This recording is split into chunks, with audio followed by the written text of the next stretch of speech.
Hello guys! Magandang araw! So for today's video, magluluto tayo ng mixed seafood salpicao. Yes! Binuksan ko na nga pala dito yung ating kalang at nagpainit na ako ng mantika. At isusunod ko na nga palang ilalagay dyan yung cream dory na na-coat natin kanina. At piprituhin ko lang yan sa magkabilang side and then iseset aside ko na mga chichibog.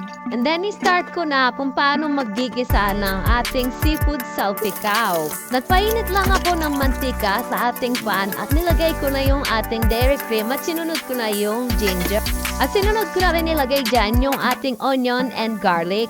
Gisa mo lang ng paganyan and then pwede mo nang ilagay yung ating oyster sauce. At maglalagay din pala ako dyan ng konting light soy sauce. At ilalagay ko na dyan yung ating baby corn and carrots. Mag-a-add lang ako ng konting water at palalambutin ko lang ng konti yung ating vegetable.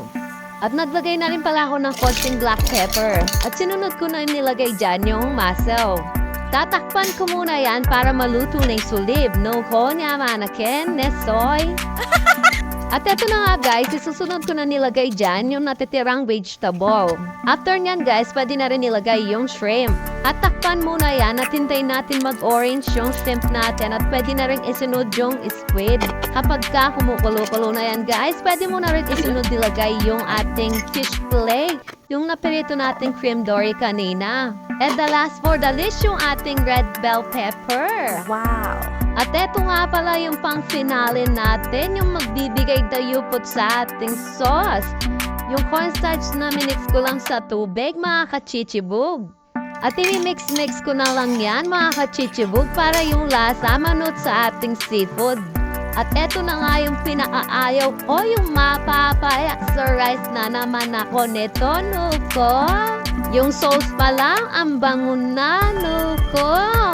At eto na nga pala yung pinaka hinihintay ko, yung pag-plating mga kachichibog. Dahil ako'y marano na, charis.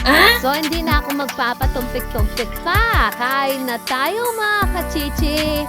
Sana nagustuhan nyo tong video ko for today. May bagong recipe na naman si kachichibog nyo, no?